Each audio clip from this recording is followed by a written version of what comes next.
Good morning, everybody. 24th of July, and today is a real sliding doors moment, I reckon. Carlton versus North Melbourne, still the sneakingest chance of finals. And you know what? Because of that, I had to bring in Mr. 12 and 10 himself. And of course, if anyone can compete with defined facial features with Terry Degani, it's this man. It's Joe Adamo, mate. How are you? Oh, mate, that's a brilliant introduction. That's better than Terry's ever given me. I'll give you that much. No, I'm good, mate. It's good to be here this morning. It is. It's definitely, we were talking before the show, it's definitely a sliding doors moment today. And if anyone thinks this is going to be easy, if anyone thinks this is going to be pretty, it's not today. I can promise you that. Oh, absolutely not. It's gonna be a really tough test. I think it's one, and we'll go into this, that we should win. A side in our position should be able to beat North Melbourne. But if anyone hasn't watched North Melbourne this year, there is no doubt they've really improved. And they've always been a side in my lifetime that Carlton have really struggled against, for reasons. Physicality is one of those main things, and we'll go into that a little bit later. So I guess, Joe, are we still basking a little bit in the victory? Are you still feeling a little up and about after what happened on Sunday? Do we think it was a turning? Do we think it was a turning point? I'd start up the top, or do we think it was just a nice moment to have, and we're still sort of in this bubble a little bit, and it could be burst at any moment? Yeah, I wouldn't say basking in it. I think it's time to move on from Collingwood. This is the task at hand with North, but it's without saying that was one of the best wins for us for the year. It wasn't pretty. Yeah, it took us a little while to get going, but there's two teams on the park. Oh, I say there's two teams on the park. You're not going to be able to go out there and go from go to woe. You've got another team staring at you in the face, and all credit to Collingwood for putting us to the sword early. But today, you just got to look ahead, and I'm with you. I haven't seen much success against North Melbourne, to be honest. It's just one of those things. They're kind of our bogey side in a way, and the thing that really scares me is that at this stage of the season last year, we played Adelaide and finals were on the line, and it was like, this is our last chance, and they're last on the ladder, and there's just a lot of that about this today. But like you said, we are the better side. If we have improved, we should beat these guys, regardless of Mackay or no Mackay. It's not going to be pretty, but we should get it done. Yeah, absolutely. You actually just brought up something I wanted to bring up. Harry Mackay. Terry, he's basically a fortune teller, I reckon, because in the preview on Wednesday, I don't know if you watched, he said, we're just going to wait for some random injury that's going to come out on the injury report. That wasn't in the injury report and be a late omission. That's happened seemingly a lot this year. And I've got to say, as a fan, if this injury, they believe it happened on the weekend, then I'm pretty disappointed it wasn't mentioned on Tuesday. I value, as a fan, I don't know about you, I value transparency. And I feel at times Carlton is one of the least transparent football clubs in the league on certain things. They're very sketchy, particularly around injuries. And I find that really disappointing. I guess all clubs do it to a certain extent, but with us, it seems to happen so often. I don't know what you think of that, but that's just me. Yeah, and Terry, I can see in the comments there, mate. I'll give you the mayo in a minute. Don't worry, it's coming. But I agree. I agree to an extent, but at the same time, I understand it. I just said before, you are coming up against an opposition, and you want to keep your cards close to your chest. I know as fans, we want to be kept in the loop as much as possible, but remember, there's a lot of things that go on inside four walls of a football club during the week, and they are preparing for a side that they're coming up against today. And maybe, if you leak that information too early, it gives them too much time to prepare. Maybe that's what's going on in their head. I've spent time at semi-professional soccer clubs, and that's standard practice. You don't. I know it's only semi-pro, but it was in Geelong, and there is things that get leaked to the local newspapers and whatnot, and there are things that you keep close to your chest because you don't want opposition finding out until the last minute. So I can understand from that perspective, but yeah, I do agree. It happens a lot. I don't know if we just see it a lot because we're just in this bubble, this Carlton bubble, and we don't look at other teams too often. But I would say that it does happen at other clubs too for that reason. Oh, look, absolutely. I think, I'm fully cognizant of that. It happens at other clubs. It's interesting that it's happened with Harry Mackay, basically 2 years in a row. And I look back to last year. I think last year for mine was a little more egregious because I remember the timeline. He was coming off on crutches or a moon boot last year to the bus. Teague an hour later said, he was just going for a COVID test. And then he was ruled out with a knee injury the next day. So that's sort of, I don't know. It's like if I understand keeping cards close to your chest, you need to, but it's just something, again, that seems to happen a bit at Carl. We're going to miss him today. There's no doubt about that. I know there's been talk about the Mackay Bowl and all that sort of thing, but it actually, without him, it's almost like last week without Cripps. Let's see what we've got. And I think that there is a way to win. And in a way, because we don't have him there, it's going to force us to change how we play and how we go forward and give us a different angle of attack. I know we like to play the two tools, preferably 3 tools sort of thing, but because we're going to have, a couple of, mid, maybe you could classify them as tools, but not really, and then a bunch of smalls, we're just going to have to attack, which we're going to go into a little bit later. I think just on that point as well, you mentioned smalls. I think one to watch today is Matt Owies. Got dropped. He, for me, not knowing him, just knowing him as a footballer, but not really knowing him as a person. What I see in Owies is a lot of aggression.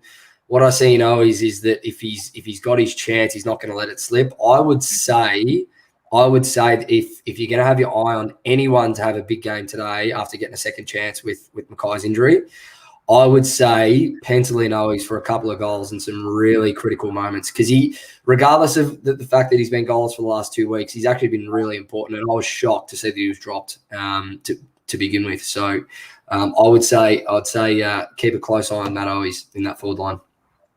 I fully agree. He's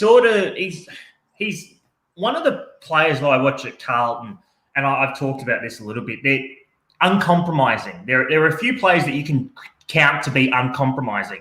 Jack Silvani, uncompromising. Sam Walsh, uncompromising. Patrick Cripps, uncompromising. I'd put Matt Owies in a similar bubble.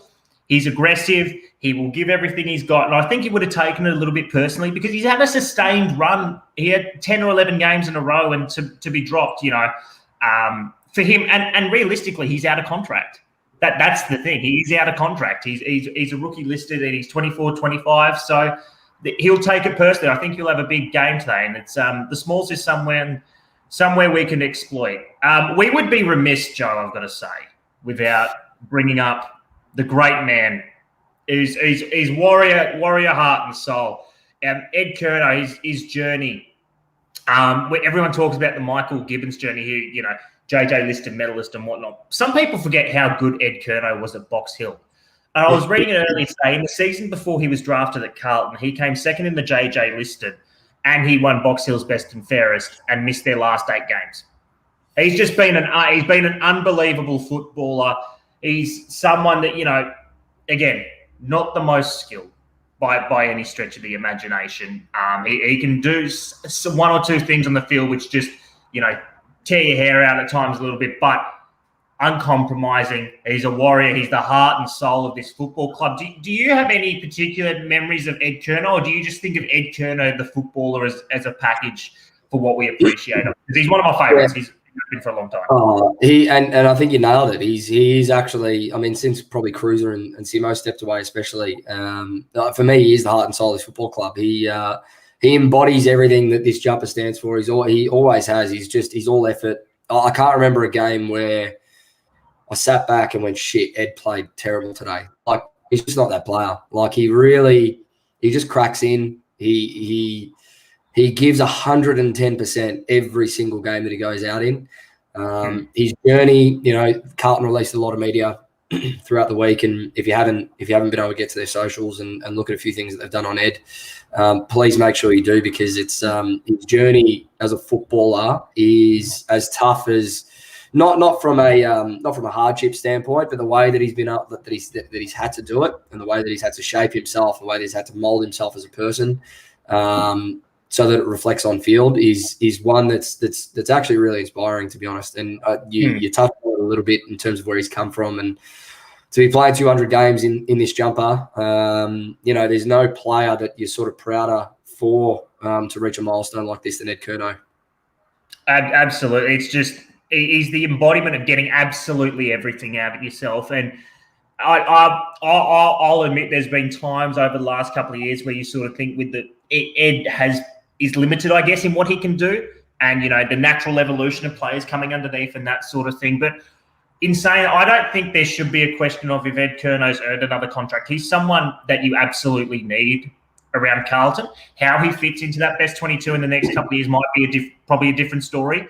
But I think just on that point around where he fits, and I've been a bit critical of him this year at times. Well, not of him, but of the coaching and the positioning, because he has been playing off a wing sort of half back role. Now, that's just like you said, that's the nature of the beast. We've got players like Darren Kennedy coming through now in the middle to help out Cripper and Walshy, and you need that. You need youth.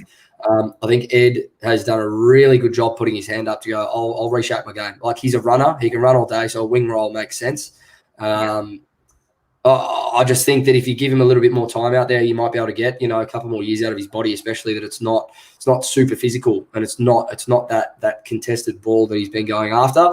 And the luxury is that you can always throw him in there if you do need a clearance or you do need a stoppage or a centre bounce if the flow's against you. So, he's still super important to this team.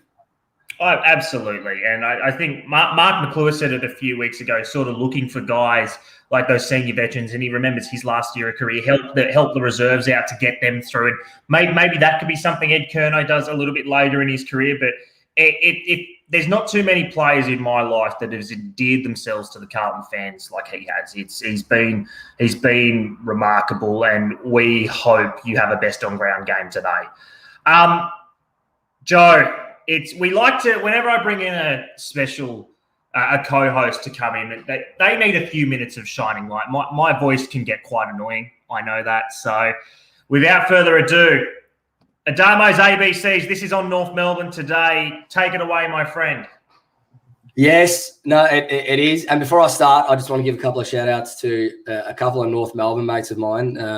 Matthew Barbaro, a cousin of mine who's a mad North Melbourne fan. He thinks they've actually got a chance today. And Daniel Spencer, another mate of mine, that he says he goes for North, but he actually goes for the Giants as well. So I don't know where his heart actually is. So now, in terms of Adamo's ABCs, you told me out a couple of minutes. I didn't know really how to go about this, but we'll see how this goes.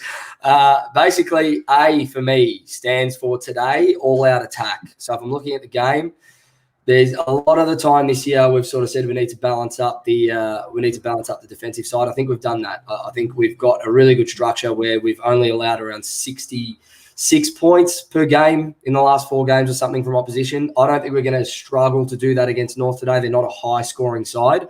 I think today is all about attack. They're going to turn the ball over. Where our game in terms of getting the ball off a turnover and trying to score, that's as important as it's ever been today. And we're either going to kick 120 points or we're going to squander every opportunity going inside 50 and kick about 80 or 70. So it could be an easy one, could be a tough one. B for me stands for belt them around the contest. They are a young football side. Our midfield's young as well, but we've got much bigger bodies across the park for me, especially when you factor in Kennedy and the way that he's playing at the moment.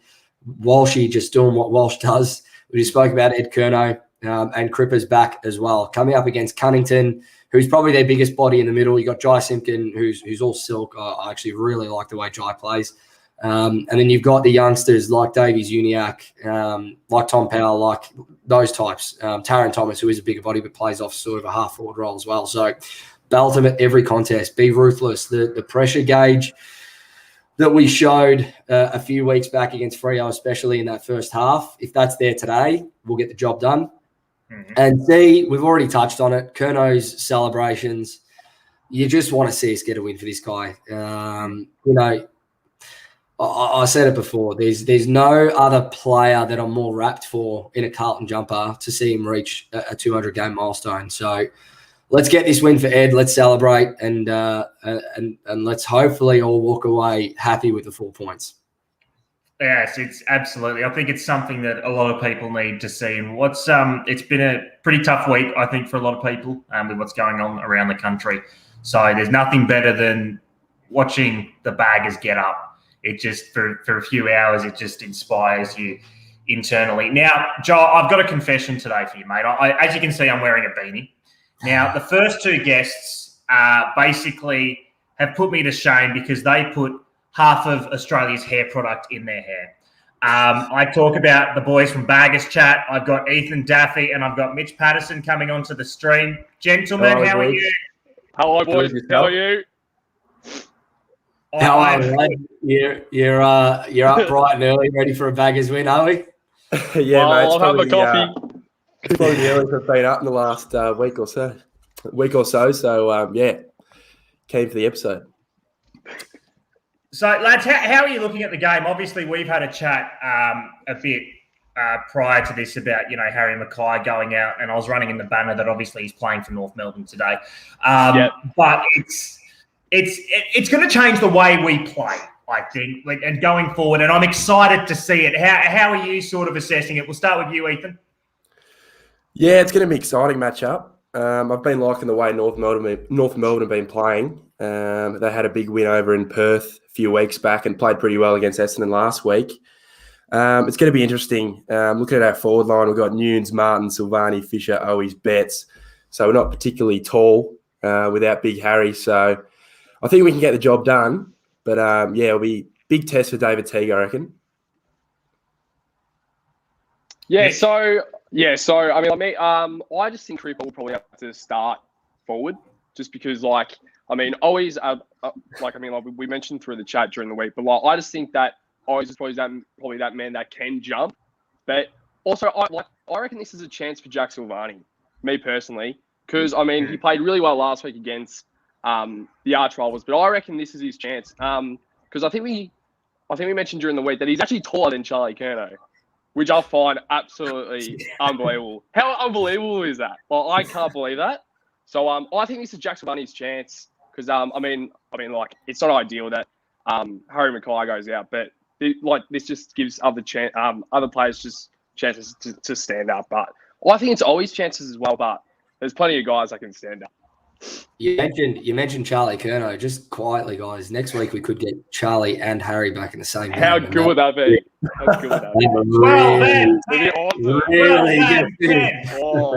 Really gets me going, that one. You also touched on it. You made oh no, I've lost my train of thought. Ethan made a really good point. I'll come back to it if I remember it. Keep going, Molly. The midfield matchup today, Joe touched on it a little bit in his ABCs. I find it really intriguing. They brought some boppers back into this side. I do think still we've got some of the bigger bodies out there, but we've got Ben Cunnington's come back. Jed, I love to tackle Cripps off the ball. Anderson coming back into the side today. Don't get me started. I said some very bad things to Jed Anderson last year at the Gabba, but that's another story. It's going to be a contested game, and I think we can relatively break even, but then it's going to become a case of the outside battle. Do we think if we play Ed Curnow today as a tackle, which I could see, do we think he'll go to potentially a Simpkin, or do you think that we might do something a little bit different if they bring like a Jaden Stevenson into the midfield and try and just completely body him out of the game? North have some options now, I think, on the outside that we need to just be not so much worried about, but just cognizant of, and we just need to keep it in check. Yeah, I definitely think I reckon Jai Simpkin's the one to go to. He seems to find a bit of the footy. He finds a lot of it. They've got, like you said, a lot of options. Davies Uniaki's been playing well. Ben Cunnington, obviously, being the older head, and Jed Anderson, obviously, being a tagger. So I'm sure he'll be on Cripps all day. So, yeah, I reckon Simpkin. Go to Simpkin. Minimise his, amount of touches he gets. So, yeah, probably Simpkin. Yeah, so I reckon, me personally, I'm actually surprised that Jaden Stevenson wasn't brought into the midfield last week, because when they played against, I don't know who they played against last week, but West Coast. Yeah, West Coast, and then I don't know why. Because I think the week before that was West Coast, but he was actually brought back into the forward line last week, and I was like, I don't know why they did that, because he played he pretty much dominated West Coast. Let's be real, and then I thought last week that they were going to bring him back into midfield, but they didn't. So that's why I was a bit confused about that. But then now, especially that Cunnington and Anderson's back in, I don't reckon Jaden Stevenson will go into the midfield. But I think we need to tag Cunnington. I think he's the danger. But also, there's so many players. There's also Jai Simpkin. And also, as we mentioned, Ethan, like, LDU, he's a gun.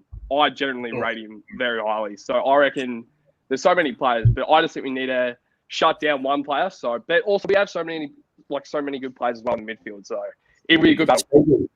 Speaking of Davies Uniacke, Dan in the comments, the other Blues brother, is just giving me a little bit of shit at the moment, and it's really killing me. But he said he reminds him a little bit of Judd. I think that's going a little bit early, Dan, but he is a good player. He is a good player.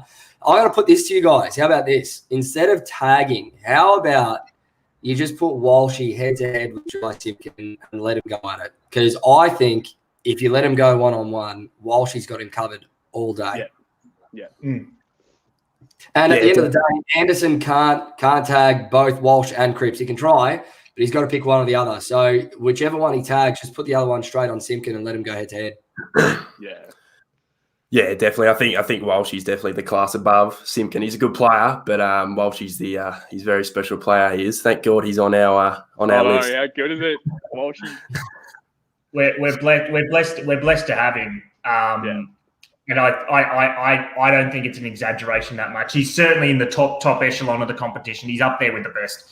And I think if we're talking pure Brownlow, the best and fairest is done. Walsh has won the best and fairest by the length of the Flemington straight.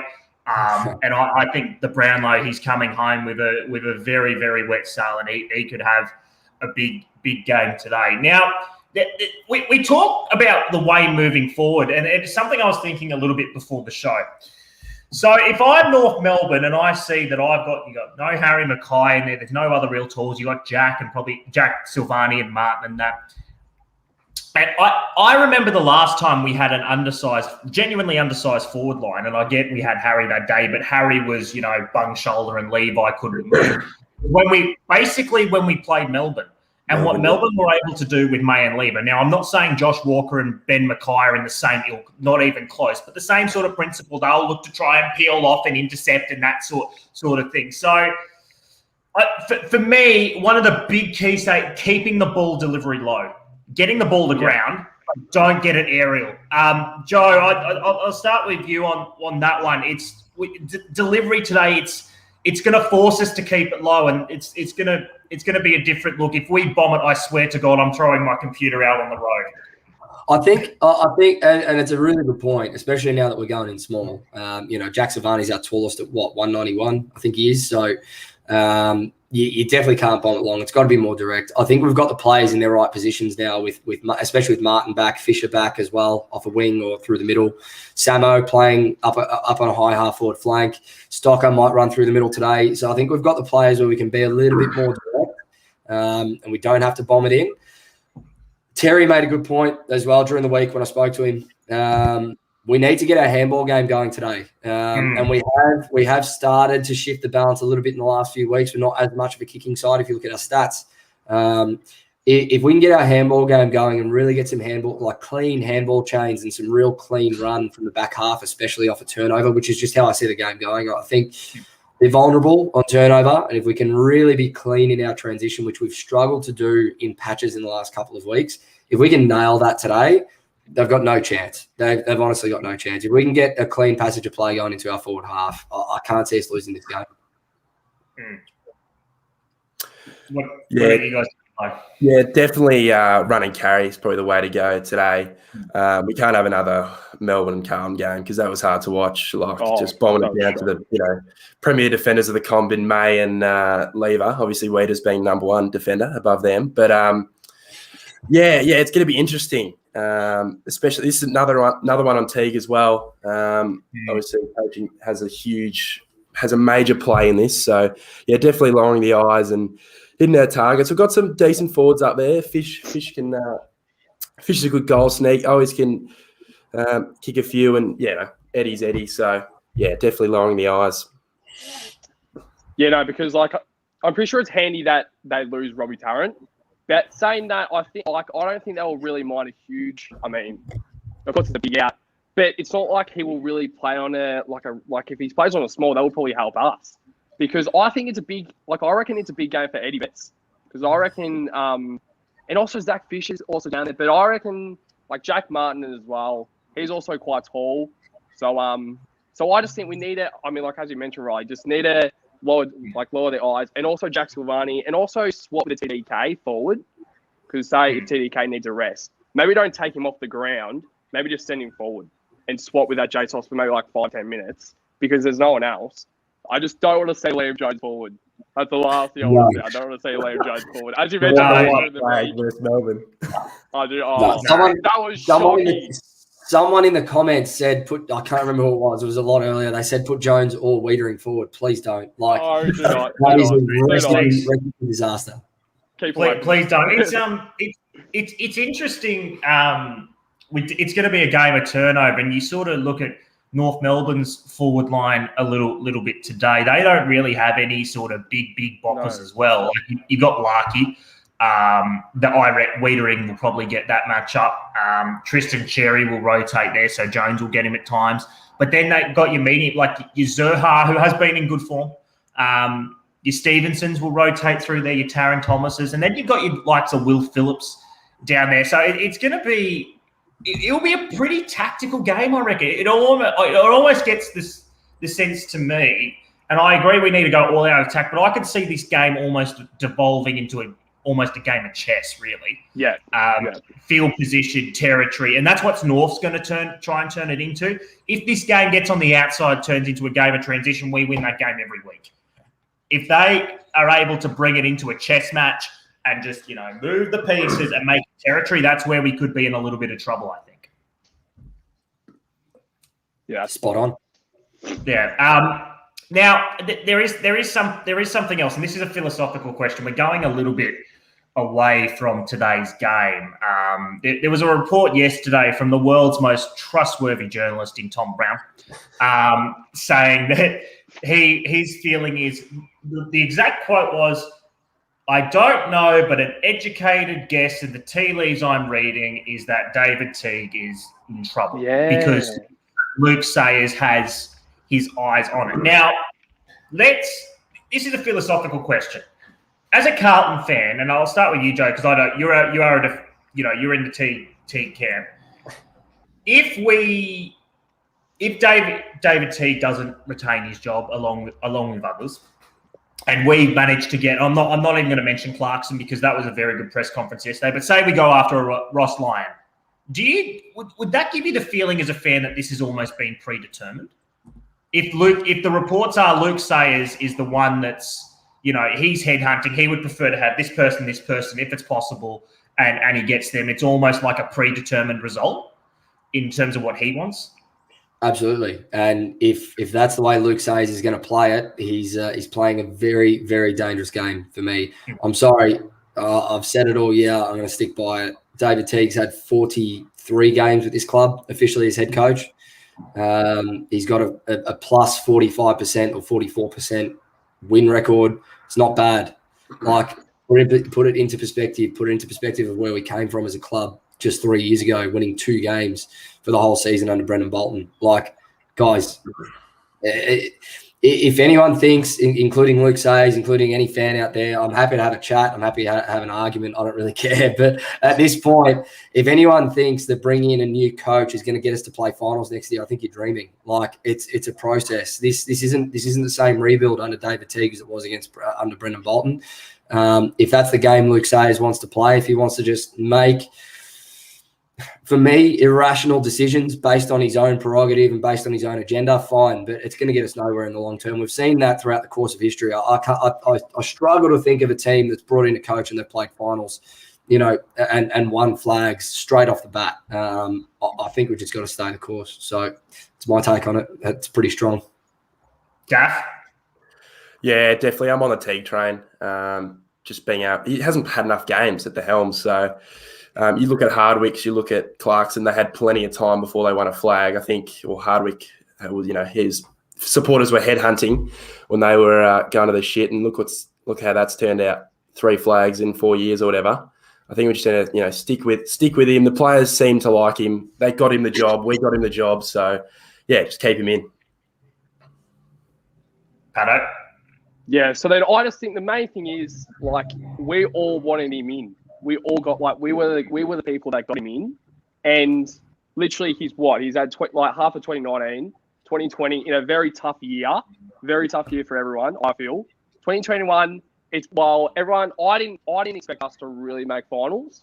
I kind of was seeing it more as hope, because I think we still have the list, but we still need players to develop. And it's good seeing Paddy Dow start to take that step. It's good to see Harry Mackay lead at 23. Like, that's a big thing as well. So I just think we need to give him a chance, and we need it. I think over the off-season, we need to go after decent assistant coaches. If we do not, if we keep the same assistants over the preseason and start 2022 with the same assistants, maybe drop one or two, I swear, like, Teague needs a chance, quite simply, because he played for the club. We got him in there. We need to keep him in there. And I reckon he can then eventually lead us to hopefully success, but give him a chance. Quite simple. It's an interesting conversation. I think regardless of what happens, we all acknowledge the problems that we've seen. They are so much deeper than David Teague, and that's whatever side you of the fence you sit, whether you think he is the man or he's not the man. I also think that it's very important. They need new brains in the coaching box. In general, because there's been, some continuity in there probably for too long. So some fresh ideas. And to be completely honest, I think as the weeks have gone along, the eyes of Carlton fans are really starting to go on Andrew Russell. And the continued, the fact that we at times struggle to run our games, injuries to what we see as key players. So I hope the review isn't predetermined. I really don't, because whatever you think, that's not fair on anyone in the joint, right? The findings of it are going to come out in a couple of weeks from what's been reported. And I feel that you're almost going to need a whole show dedicated to that, really, to sort of digest it all. Before we let you go, Daff and Mitch, what prediction for today? What's going to happen? Am I going to be happy? Am I going to be edging closer to eating some underwear because we're making finals, or am I safe? I'm usually quite an optimist, so I've got to spy over 5 goals. I think Teague masterclass in the coaching box today, hopefully. That's just hopefully, praying to God. But, Blues by 31. Hello? Yeah, so, I had the on our podcast about 2 days ago, I put the Blue Baggers by 35, and I also put Harry Mackay to kick 9. Obviously, that can't happen anymore. But I put Jason off to kick 9 now. Nah, I feel like Cripps will definitely go forward. I feel like Cripps will definitely go forward for more than half of the game, because there's no one really else. But I think Carlton by 35 points, hopefully. That would, if that happens, that would be outstanding. And I think in the situation where a win, we should win, but a win we're going to take. And I think we're all going to be going into our ladder predictors a little bit more, because that's what we do at Carlton. We love a ladder predictor. It's our version of drugs, because that's Mate, I did the ladder predictor 4 weeks ago. That's how much I love it. I've been doing it every week. I've sort of been like, because I can't help it, like, as realistic as I am, in that I want to see us make finals. I don't care how, I just want to see us there. I want to lose my shit. I want to eat undies, for God's sakes. Like that's what I want. Gentlemen, it's been great. I'm sure we'll talk throughout the day. Go Blues, and talk soon. Thanks, lads. Thanks, guys.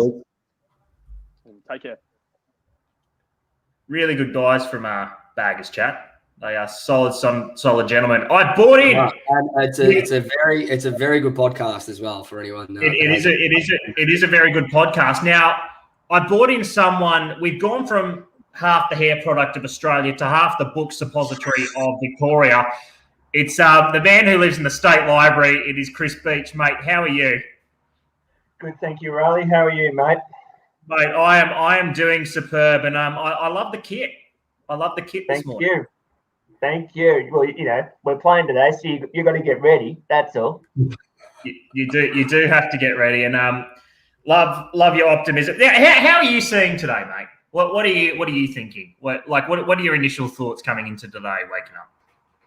So obviously we know we're playing North Melbourne, who in recent times have had a good record against us. Just look at the last time we played them up at the Gabba, where we won by about 7 points. Credit to your supporters for that as well, by the way, Riley. That was fantastic. This game's probably a danger game for people like me. It's probably a bit of a concern when North Melbourne have been showing a bit of form in recent weeks. Absolutely. Yeah. I agree. And we did say before the game, and it's been said in the comments too, this game's it's not going to be an easy one. If you're going into today's game as a Carlton supporter still thinking this is going to be an easy win, then I think you need a little bit of a reality check. This is going to be a tough win. It's going to be scrappy. It's going to come down to who's got more character, and to the credit of everyone in the comments here, it's going to come down to who can coach better, and let's just hope T can pull it out. Absolutely, Joe. Absolutely. Yeah, it's a massive game. Joe, I think we've talked obviously this morning about coaching battle, how important it's going to be. What's one thing that you haven't heard mentioned yet that you sort of want to bring up tactically that you would like to see? Absolutely anything. What are you thinking? Oh, mate, I think it's actually been covered really well, to be honest. I don't think we need to overthink this game. I think we're a better team. I think we've got better players. It comes down to, I think you nailed it before. It's going to be a game of chess. Who moves first? Who makes the right call? Who makes the wrong call? David Noble, and as Blue supporters, we need to appreciate this because we know where we've come from as a club. What David Noble's been able to do with this team, with the off-season that they had, with the turmoil the club was in, to where they are now, and to be a really competitive outfit on really any day against any team when they want to be. All the credit to David Noble. It reminds me a lot of Brendan Bolton in our early years, and he seems like a real people person. He seems like he really knows how to get the most out of his boys. That's not going to change today. Like, we're coming up against a really well-coached, well-drilled side that play a pretty simple structure that keeps them in games. For us, if we want to be flash, that's fine. But if we want to be flash, we got to be clinical today, and it's not something we've seen a lot. We saw it in the fourth quarter last week. We saw it against the Dons in the last quarter or in the second half. We've seen it in patches, but we need to do it for 4 quarters today against these guys, and we can really put them to the sword if we are clean and if we are clinical with ball in hand. Absolutely, it's an interesting game, and I think just touching on David Noble, I think Brisbane miss him. The way he set up that football club and his reputation precedes him. He's massively looked up on highly up here, and he was the perfect man for that job at North Melbourne, just to bring them through and get them set up and take them forward. They're building. They're building. Whatever the shit we give for North Melbourne supporters out there. They're a club that are financially secure for the first time in a long time. They've got a sense of direction, which I don't think they've had probably since 4 or 5 years ago under Brad Scott, who just quietly is probably more respected now with what he did with North Melbourne, seeing what we've seen in recent years. Sure. They're going in a direction. They're not easy beats, and they would see. Whether we like it or not as Carlton fans, it's just a reality we see. Every club sees it, but North would see us as gettable. They see us as physically vulnerable at times. We've got the better players. We've got the more skilled players, probably. Different stages of development, but they would see us as vulnerable. They'll be able to crack in. It's pretty much how they almost beat us last year. They were able to just scrap that game out. Now, that was basically played in a Sri Lankan monsoon, but that's another thing. Beachy, what's one thing you're really looking forward to seeing today? Is it from any sort of player? Is there anything we want to see? One thing we actually haven't brought up. Actually, I'll ask you this: how do we think DeConing's going to go against Goldstein? What does he need to do? That's the one thing we probably haven't brought up. Well, that's a good question, Riley, isn't it? Because we saw what he did against Grundy, and he had his, shall we say, ass handed to him in the first half. But he managed to cut it back in the second half. You see, Goldstein is no Grundy. Yes, he's pretty good, but he's not that kind of ruckman that's going to hurt you consistently. So as far as I'm concerned, I think he's got to beat him on the ground ball. He's got to beat him on the ground ball because Goldstein likes to tap it down to ground, but we know what TDK likes to do once it gets to ground. He'll get his body on the line and push it forward. That's spot on, Beachy. I think around the ground he's got him. I think he's got a bigger tank than Goldstein. He's more athletic. He'll take Goldstein really deep into our goal square as well, into our forward line, which might test him a little bit. I think you're spot on. I think you nailed it. Even if Goldstein does win the hitouts, which he might because he is a bigger body, I think DeConning's follow-up work, it reminds me a lot of Cruiser in his early days, actually, with the second and third efforts. I think he'll and it makes sense the tutelage that he's getting under Cruiser as the ruck coach at the moment. So I think you nailed it, Ricky. Nailed it. I think both. That's another one that's going to be intriguing. I think the ruckman both ways are going to try to stretch each other forward. We've seen Goldstein countless times try and sneak forward, take that contested mark, and he's got. I think the athleticism probably does absolutely go to Tom de Koning, but the physicality of a guy like Goldstein with the body strength that he has will be interesting to see how he has. And he's going to basically go one out today. Goldstein will go all day. Goldstein's not the sort of ruckman that, will take – he's not in the knick-knack mold at the moment. He's playing 70% game time. He'll go 95% of the game, and he'll probably get a chop out from, like a guy like Nick Larkey. Who will give him that chop out. So that will be very interesting to watch. Are we going to see if the bodies of Liam Stocker and Cam Zurhaar collide with each other today? Are we going to see a bomb go off? Is there going to be an earthquake in Melbourne? Because just some physical presence with those two. And I love the way Cam Zurhaar plays. Stocker's is one of my favourite players in the AFL, just the way he goes about. He's got a Hodge-like presence to him. It's just there's just something about him which just I love it. Are we going to see that as a general matchup today, you think, or are we going to try? I might ask you, BG, do you think do you think they split time, or do you think it's Plowman on Zurhaar for the majority of the game and Stocker swings onto him, or do you think they just give Stocker the task like they have with Liam Ryan in the past and just say, take the game on, like this is your matchup? I reckon they're going to intend to split time between them, but don't be surprised if Stocker says, nah, Plow, I'm taking this. I want to take him out for us all. I tend to agree because you got to remember Stevenson, who we've spoken about as well. And if I'm being honest, I think we need Plowman on Stevo rather than Stocker. Stevo's done a bit of a job on Plowman in recent years, but I think with the way that Plowman's played this year for the majority of the year, he should get the job done. So I think you're right, mate. Yeah, easy. Yeah, I think it's Stevenson suits a Plowman. For me more. If I fear, and I'm a big Plowman fan, but I fear if he plays on Zurhaar consistently, he's going to get out-muscled towards the end of the game. I in an absolute ideal world, and I don't think this would happen, I'd almost want to see at stages a guy like Liam Jones on Zurhaar. Because Zurhaar can run, he can go with them athletically, and he's not going to get outbodied. Now, that's not going to happen because Tristan Xerri's going to go forward pretty consistently. But it's an intriguing one. It's an intriguing game. And it's not just because it's Carlton. It's as intriguing as a round 19, 13th versus 18th game is going to be. It's evenly matched. There's good players in both sides. From North Melbourne, we mentioned LDU, Taron Thomas. They're on the rise. They're on the rise. So it's going to be a big test. Predictions, Beachy. What are you thinking?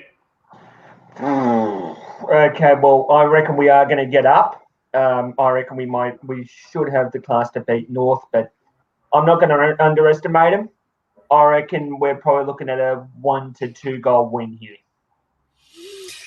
Yeah, heart attack material, Beachy. That's what I want today on my Saturday, just to get my weekend kicked off. That'd be lovely, wouldn't it? Well, exactly, mate. Just a heart attack material. Because the cardiac Carlton. I coined that term last year, cardiac Carlton, because of the amount of close games, the games we've had, and it's incredible. Just quietly, if we win today, we've won 4 out of our last 5. And when we win next week with Curnow and Mackay back in the side, it's 5 out of 6, and then you'll start to really hear him come for us. That's when you'll start to hear him. It's just quietly on next week. If we win today, whatever happens in Melbourne, if playing the Saints at Marvel's an interesting proposition. It always has been for Carlton, but that's next week. Let's focus on today. Beachy, it's been a pleasure, mate. You're a great friend of the channel, great friend of the show. Always feel welcome to come on, my friend. Thank you, mate. I appreciate it. Thank you, mate. Take care. Go Blues. Now, Joe, before I bring our next guest in, do you like money? I love money. You love money. That is good. I also like money. The daily giveaway, the game day giveaway from Blue Abroad today is actually you have a chance to win $100. Wow, eh? Yeah, $100. And it's a pretty simple way to do it. You just there's a post on Blue Abroad. You just need to share it to your story. Pick the winner and the margin of today. So if Beachy goes and shares on his story that we'll win by 10 points, you must be subscribed to YouTube and following Blue Abroad to be eligible for that. And the first person to do it wins $100. Not bad. I mean, not bad. You can, as soon as we win, Carlton love to do a 25% off. We win, you win, because we love to sell merchandise. So go spend that $100 on some good merch, or exactly some great BA merch. Exactly right. It's very comfortable. Right. I still need to get mine. Sorry, Tez. I've been a bit slack, mate. I haven't got my t-shirt yet, but yes, no, that's actually really good. Just give back to the channel. That'd be nice. It does run. This channel does. We do this out of the goodness of our hearts, and we love it. But any dollar coming back, guys, if there's there is merch available now. That I know it's a bit of a spruiking segment here, Riley, but I think Tez deserves it with all the good work that he does. Oh, absolutely, and anything that comes, we pour all of it in. At the end of the day, we love Carlton as much as anyone. It's I think of Blue Abroad. It's a family. It's a big family that might at times seem slightly dysfunctional, but we all love each other and we love Carlton, and we just want to see the same thing. And Terry's just put the link in the YouTube chat as well for all your merch. So get on board, guys. It's actually really good stuff. Really good stuff. It is really good stuff. Now, the last two guests of today, it's a dead set miracle that the best MC since Craig Willis is not driving a car today. He normally joins us from, I don't know what car he drives, but he normally joins us on the road. And we've got Dom Payne out in a Japanese forest this afternoon or this morning. Dom, where are you? We normally get the nice chair and everything. It looks Fellas, like you're getting back in nature. Yeah. I'm on the beach at the Japan Sea, just north of Kyoto. Beautiful spot, 35 degrees. Bloody brilliant. We've been camping here for the last couple of days. I'm just about to go in for a swim. Hello, Melbourne. Oh, well, it's great. It's great of you before you go enjoy the great ocean to come join us for a chat. How are you, Vince? I'm brilliant down here compared to Dom. I mean, Dom's doing it tough. I've got 7 degrees, overcast, raining. Looks like it'll be raining, and we're in lockdown, so life couldn't be any better here. It's all happening. It's all happening. Dom, we'll start with you and the cicadas. What are your thoughts on today, mate? It's an intriguing battle. Yes. Sorry about that, fellas. No, you're not. Don't bullshit, Dom. You're not sorry at all. I think the game is bigger than it seems. I mean, we're talking we're talking about 18th versus 13th, but it's been this way all season. It's another test, apart from last week, we've failed those tests. So I'm wondering if the Collingwood game is a turning point for us. If we can win 3 on the trot, we've struggled to do that for the last couple of years. It's a game that we are vulnerable to lose. I mean, we have another of our stars out in Big H. So I think, it's a great test for the younger players to really step up and get the W. Yeah, and you go, Joe. You go. well, I was about to say, Vince, G'day, Joe. Good to see you, mate. Yeah, it's good to see you, mate. How do you see it? Do you see it as being? I've said this for the last hour. I think it's going to be scrappy. I don't think it's going to be easy. Do you see it the same way, or do you think that we're just going to absolutely come out and have that win that we just haven't had this year by 60 plus and do it easy? I originally foresaw us doing that, but that was on the basis of being not full strength, but with our regular players like Harry Mackay at full forward and Patrick Cripps in the side. I actually think that there's still a major doubt about whether Patrick Cripps will play. But he may very well do so, but I think if he does, he'll be spending a lot of time up forward because we just don't have the height up there. And I think the midfield work will be left to the Sam Walshes and the Eddie Curnows, etc., to get the ball out of there. So I originally foresaw a big win, but I now see it as being a dour struggle. And if we don't play to our potential or what this side can potentially do, we could be in trouble. I think you're right. That's how I see it. By the way, boys, I've got to ask you something. Do you reckon we've gone forward or backward this year compared to last year? I think after how many games? 18 or 17? How many games is it now? Is this around 18 today? You're on the right wavelength because last year, if you recall, every side played each other only once. Yep. So there was only 17 games. Our percentage this year is what? What do you think? 93.9. Yes. Our percentage today, being 13th on the ladder, is 93.9 with 7 wins. Last year, we finished with 7 wins after 17 games and a percentage of 94.3. So technically, we've gone backwards by 0.4%. It's pretty much the same. Let's just call a spade a spade. We're the same position as we were last year after 17 rounds. Yeah, spot on. So what has Zach Williams and Adam Sard and all these guys actually done? We're expecting them to catapult us to the top of the ladder, or certainly into the top 8, but it hasn't materialised.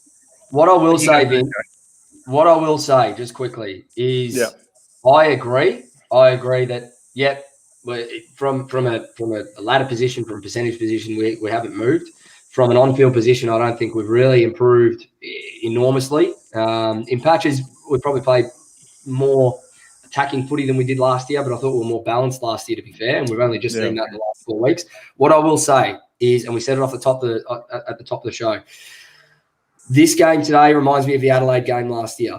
If we can, and especially considering no Harry, and considering that it's now actually become a little bit of a test for us, if we come out and we just put these guys to the sword and we do an absolute number on them, I will say that we've improved out of sight. If we come out today and we dish up the same shit that we dished up this time last year against Adelaide in a crunch game where finals are still technically on the line, gone nowhere. Well, there's a big difference. I don't foresee us having to carry anybody off the ground today. That's good. That's good. I think the interesting. I think on some levels we've stagnated or gone backwards. The one thing I will say about Sard and Williams, and I forecast this at the start of the year, I didn't think it would take as long as it did.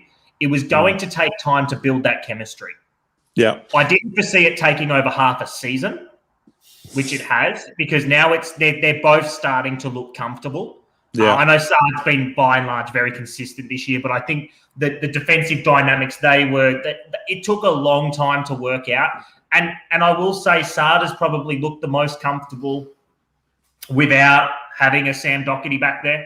I know he was playing wing before he had his injury, but there's been a clear change. I think Saad in a lot of ways he's still got that run and dash, but he hasn't pushed up as much. There's been more defensive integrity, which I think is instruction. But I will say that I think that my concern as a fan is that we are still, by and large, winning games on the back of individual brilliance. By and large, there are exceptions. There are exceptions to that. I think last quarter, yes, there was individual brilliance, but the boys as a collective cracked in.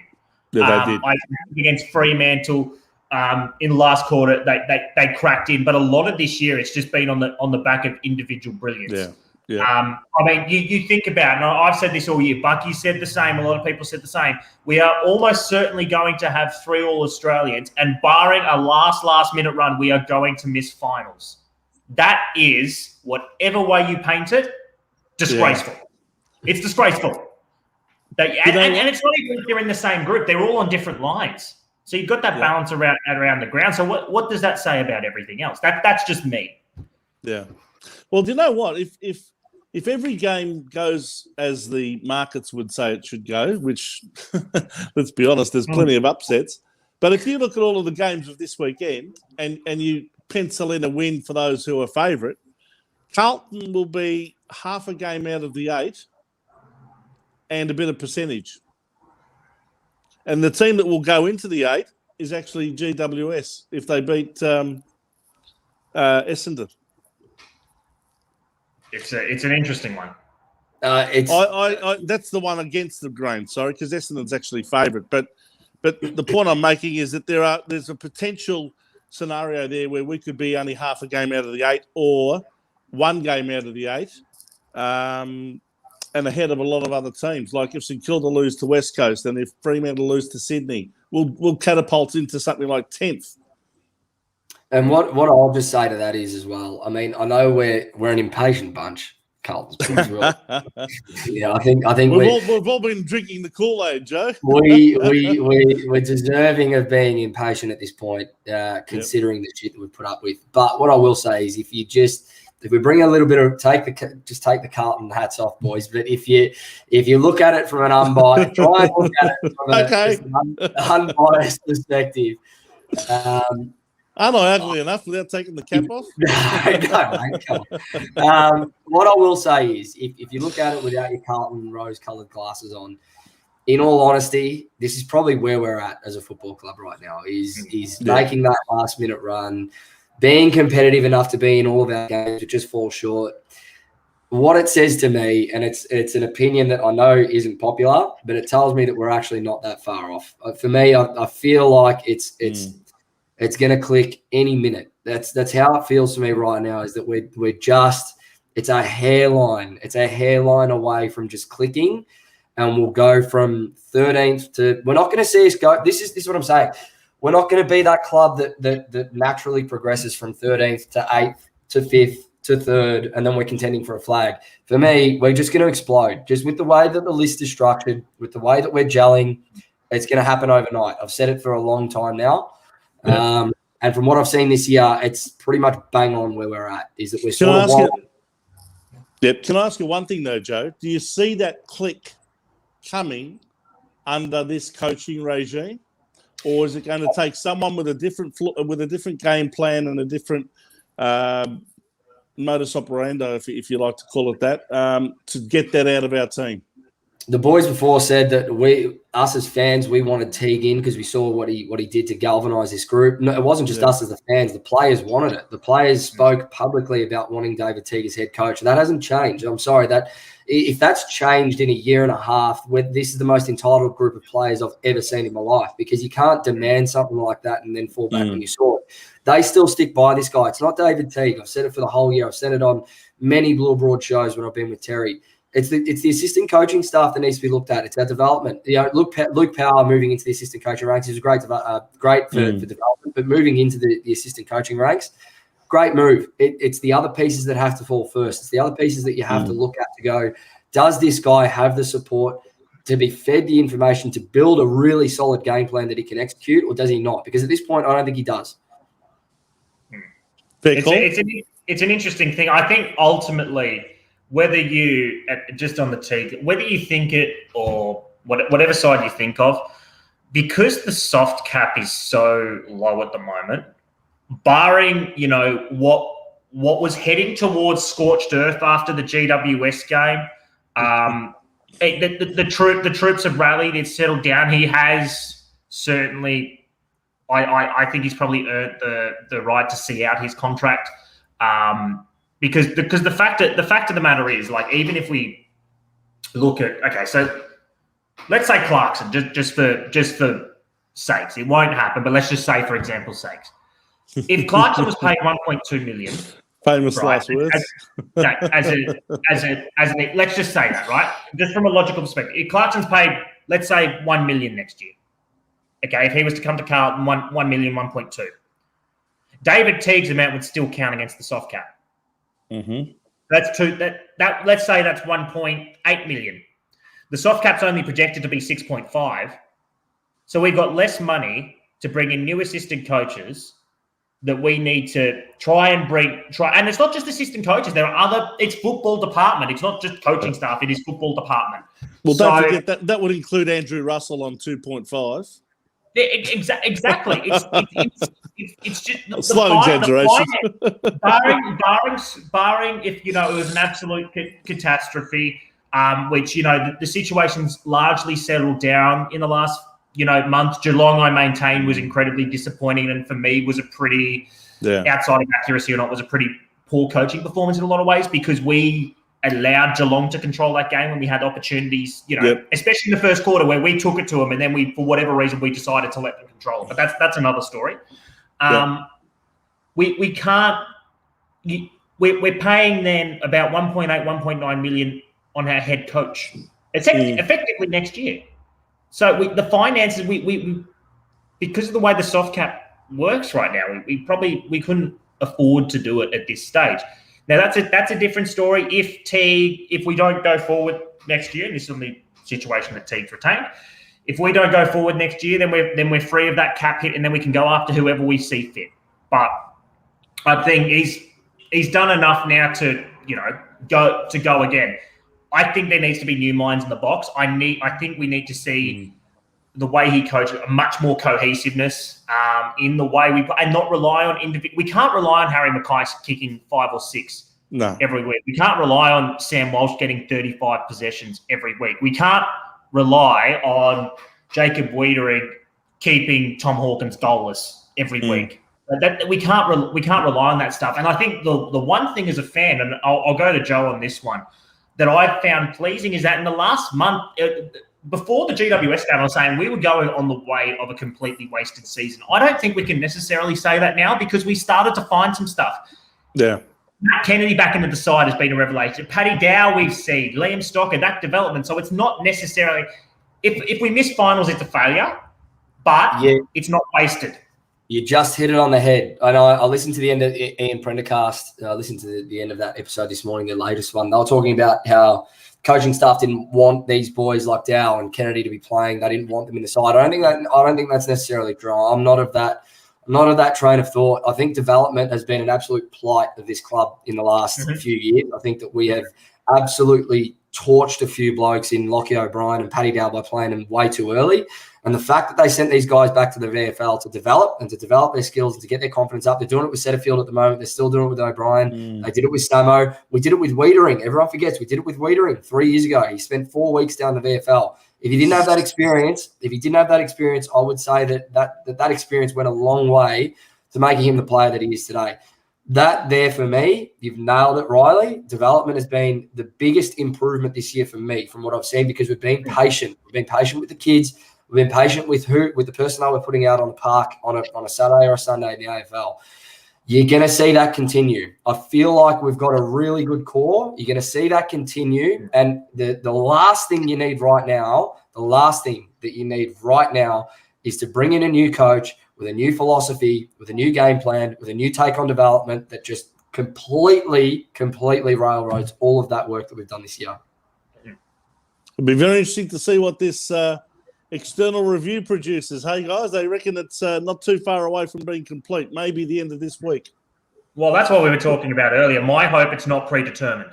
Can we just I give think there's a lot of predetermined about it, because if there's one thing that you know about these high-powered executives and rich billionaires, is that they don't call for something like this unless they know what the outcome is that they want at the end of it. I agree, Vince. I agree. And I thought when it was called, I thought it was a means to an end, that the review was going to come out with all of the reasons to justify sacking a coach. So therefore they can say, well, it wasn't just our decision to sack him, it was this review and these people that we employed to come up with recommendations, and they reckon that there's a disconnect between coaches and players or what have you. So to me, it'll be very interesting to see what the details of this review show. I hope, like you do, Joe, that Teague is given an opportunity to see out his contract at least, which continues into next year. And then if he doesn't get us into the finals, well, then you're probably justified in saying, well, we're not going to renew your contract and we're going to go for someone else. But he's got to be given sufficient time. There's a lot of successful coaches today that never went anywhere near making the finals in their first 2 years. Exactly right. And can I just say, I know it's a bit more short term, but can we just give him until Charlie's back in that forward line? Can you just give him one game with Charlie before you decide to make the call? If it is predetermined, just give him one game, because I promise you, this team looks drastically different with Charlie Curnow up and running next to Harry. No doubt. Just give Teague the opportunity to run that offensive, the attacking mindset with Charlie Curnow up there with Harry, and I promise you it'll be the football we've been screaming for. Well, I'd love to see us with all of our best players playing together. I mean, I think Brody Kemp's on the verge of playing, and he was our first draft. Well, we all thought he was debuting on Thursday. Yes. Well, you never know. He actually he might play if Patrick Cripps is a late withdrawal. But David Cunningham in the team, Charlie and Harry both working in tandem up forward. This is where our team needs to go next, to start playing all of these blossoming, players all together. And maybe it's time for some of the wilting flowers to be retired or sent away. So that I guess that's a list management thing. I think we'll see the end result of that at the end of the season. I think certain players need to give it away, but I just want to see us with a full strength team and see how we go then. No, fully agree. Vince's verdict. It's time. We normally like to start rounding off the show. Let's get a prediction from you, Vincent Lochisano. What's going to happen? Well, look. Before the Harry Mackay withdrawal, I would have said Carlton by 8 goals. But I've come in a bit from that, and I still think we'll win the game. I think we'll win it by 29 points, same as last week. But there's a danger. If we take the opposition lightly today, we could get our backside spanked. And I just hope that last week, that last quarter of last week, was a real turning point in what the belief system is in these guys, because they really played, in my view, the best quarter of 2021 last week. That final quarter was something out of the box, and hopefully that can continue into this week. So Carlton by 29, boys. Carlton by 20. Joe, what are you thinking? Final word. I'm thinking, if I'm looking at the game, I know North, they're fast starters. They're going to get it. They'll jump out of the blocks as long as we're within a couple of goals a quarter time. And I'm saying this genuinely. I'm saying this because I've watched North actually a fair bit this year. I think they'll get an early jump. We start slow. We always do. If we win a couple of goals, we'll win this by easily 5 goals in the end. We'll run over the top of them. I think we are fitter. They're a lot younger. They struggle to run out games. They do fade out. So, yeah, I'm with you, Vince, about 5. By the way, if anyone's wondering where Sam, not Sam, Dom Pang is, he's already got to the beach and apparently he's out there and enjoying the 35-degree heat. Why not?